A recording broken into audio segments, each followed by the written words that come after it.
Welcome back. The stars have aligned in the high school football playoffs, and now two of the state's best will get to rematch. Cedar Park and Lake Travis. First time they met was the final week of the regular season when Cedar Park beat Lake Travis on their own field to claim the district title. Since then, they've been on a crash course, knowing the day might come again. Cedar Park at the Alamo Dome Friday night against Weslaco East. Without star quarterback Brian Hogan due to a knee injury, instead Matt Posey running the offense, and then Ethan Fry to the end zone, extending the Timberwolves' lead in the first half. They also get a defensive touchdown from Ryan Roberts. Cedar Park still firing on all cylinders despite the loss of Hogan, who was in street clothes on the sideline. 48-7 the final, and into the fourth round for the first time. It feels great, being that we've never been here before, and, you just never know what's going to happen. It's a surprise every game, and we just love playing for each other and winning every game. Our school's never done this since I've been in there, so, it feels awesome to be this far in the playoffs, but it's not our goal. Our goal is state, so we're going to keep pushing forward for that goal. As for Lake Travis, they are back on track at the Alamo Dome Saturday against Victoria East. The Cavaliers looking rejuvenated now that everyone's healthy again. They get the onside kick to start, and then Michael Brewer ran for 3 touchdowns. They were on the board very quickly. Brewer also threw for 2 touchdowns, this one to Colin Lagasse. Connor Floyd, back from a broken leg, got a standing ovation on his only catch of the game. And Lake Travis with a convincing win, 59-28. Still the team to beat, defending 3 state titles.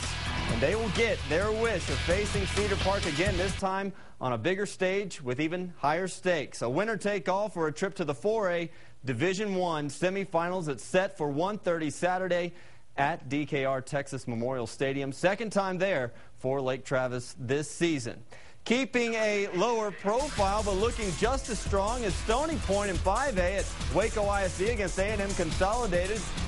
But a minor speed bump for Stony Point, who shows no signs of slowing down. Aaron Sharp accounting for 5 touchdowns, while Sam Kelly took out some huge chunks of his own. Stony Point stays perfect on their season with another dominating win, 42-7, and the 2-time state semifinalists have a rematch of their own upcoming because Bowie had a tough time with DeSoto last night at Reeves Stadium. Former LBJ head coach Claude Mathis at the helm for the Eagles. First time for Bowie playing over Thanksgiving, and if nothing else, a star has been born. Braylon Sorrells rushed for 262 yards in the game. It put him over 2,000 for the season. No one's picked up on him just yet. He capped off this drive with a touchdown, but DeSoto eventually broke it open. Robbie Dickey's pass here intercepted by Taylor Young, who would return it for the touchdown as the Bulldogs bow out after a valiant effort,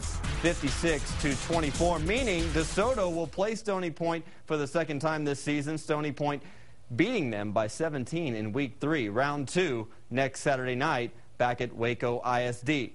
Now to 5A Division II, Leander feeding off a late season surge at Floyd Casey against Mesquite Horn yesterday, except it was hard keeping up with Horn's scoring pace. Jarrell Coleman rumbling in for a 10-7 lead, then Colin Strahan on the keeper up the middle to widen the gap. Leander held on as long as they could. Ricky Harper takes it in for the touchdown here, but they eventually fall 43-27. Good run for the Lions. Bastrop got to play at Cowboy Stadium Friday night against Frisco Liberty, and once again Josiah Monroe guiding the Bears to a big win. Hits Mason Foytek for the touchdown there. Bastrop wins 38-24. They get Mesquite Poteet at Waco ISD prior to Stony Point next Saturday. Bastrop plays at 2. Cowboy Stadium, by the way, will host the 4A and 5A state championships. Another contender is on the north shore of Lake Travis. Lago Vista in 2A Division I facing Marion at the Burger Center, but this was all Vikings. Jamarcus Johnson from Garrett Swan for the touchdown, and it doesn't take long for them to take a commanding lead. And then Carter Baker shoving his way in from point blank. An overpowering performance from Lago Vista into the 4th round, 54-14. They're still unbeaten on the season. Haven't even had a program for very long, but already moving up the ladder. And now they get to play at the Alamo Dome next Saturday afternoon against Rice.